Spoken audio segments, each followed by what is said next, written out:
It was the most photographed and videotaped day in history. Two of the world's tallest buildings destroyed by hijacked planes. The next day, newspapers published photos of the horror. But there were some images so awful, they provoked rage across the world. These were the pictures of people falling. One photo of a falling man was the most controversial of them all. It was branded distasteful, exploitative, voyeuristic. It was never seen again. The images that came to symbolize the day were those of the heroic rescuers working in the rubble. But some argued that the picture of the falling man needed to be confronted. It not only acknowledged the story of the people who'd been forced to jump, it alone gave a true sense of the horror of that day. The quest to identify one man became a quest to give name and voice to that horror. A journey to help America learn and recover from its darkest day. The Port Authority of New York and New Jersey welcomes you to the observation deck of the World Trade Center. We are traveling in an Otis elevator at a speed of 20 miles per hour. When they were completed in 1971, they were the two highest buildings in the world, standing 110 stories high. The World Trade Center was a beehive of human activity. Up to 250,000 people walked through its doors every day. Bond traders, executives, waiters, dishwashers, tourists, cleaners, IT specialists, Here located at Windows on the World in the World Trade Center. My name is Ernest Scott.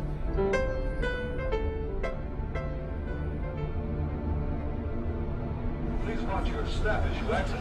We hope you enjoy. It was the tower's height that never ceased to amaze, standing an extraordinary 1,500 feet above the ground. Tuesday, September 11th. I'm James Faraday, and here's what's happening. September the 11th, 2001 was just another ordinary day. Lower humidity than recently, the high 80, dropping to 60 tonight, up to 78 with sunshine tomorrow, 76 Thursday. This is Steve Torrey. It appears Michael Jordan will indeed be coming out of retirement. 8:46 a.m. Flight 11. 9/11. Certain phrases have become shorthand for the worst attack on American soil in history. Still around, guys, still around.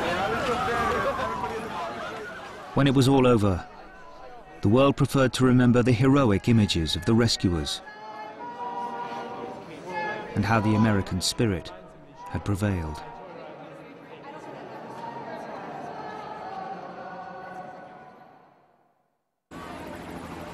The impact cut a swathe through floors 93 to 99, instantly killing hundreds.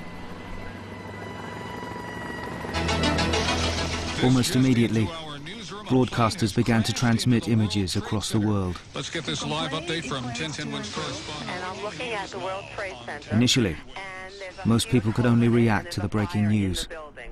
One of the world's tallest buildings wounded by an errant aeroplane. I've now moved inside a building. But for anyone with a relative inside or nearby, the immediate thought was for their safety.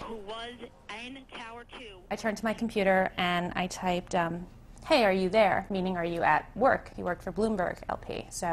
And I was going to give him a heads up not to go downtown because of what had happened. So I get a response back that says, yes, I'm here. I'm on the 106th floor. There's a lot of smoke. I'm scared. I couldn't process that information. I was like, 106th floor of what building? And that's what I turned around and typed back to him. And he wrote back, Windows on the World, World Trade Center.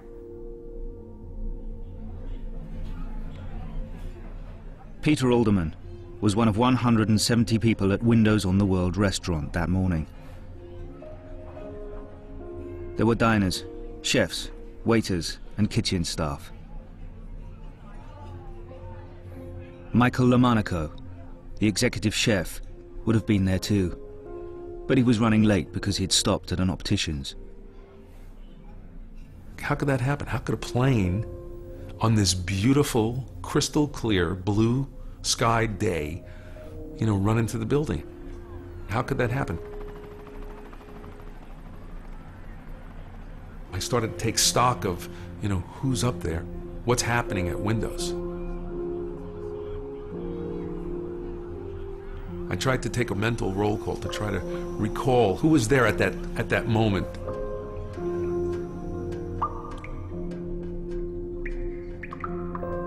I knew there was nothing that I could do, but I couldn't leave.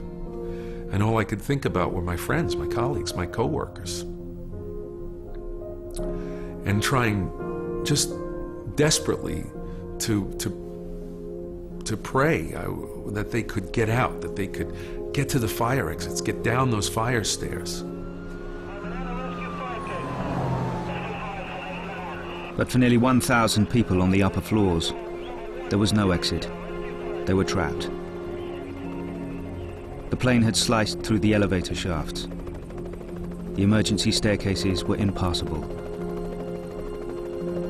The plane hit the North Tower in a very central way, resulting in the fuel from the wings pouring into the building itself. The fuel and the fire that was created in the instant that it hit spread so far that the people standing in the lobby were burned from the fireball that came out of the elevator shaft.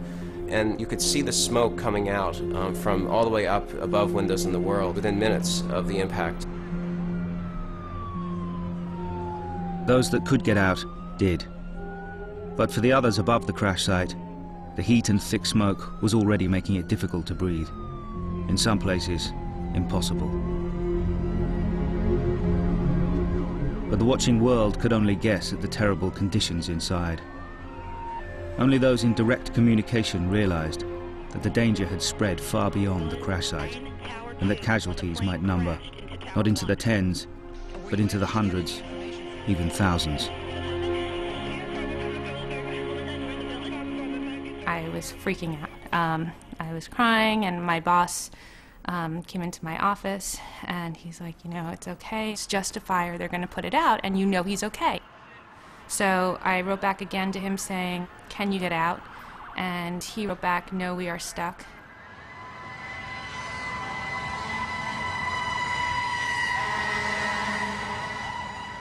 The people trapped on the upper floors inundated the emergency services with calls, pleading for help.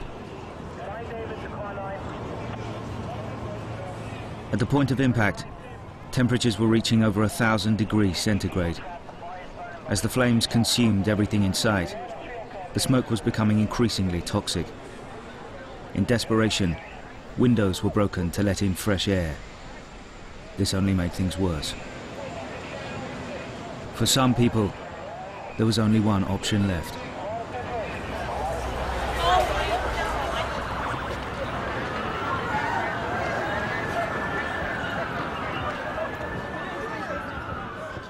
Among the bystanders was photographer Richard Drew.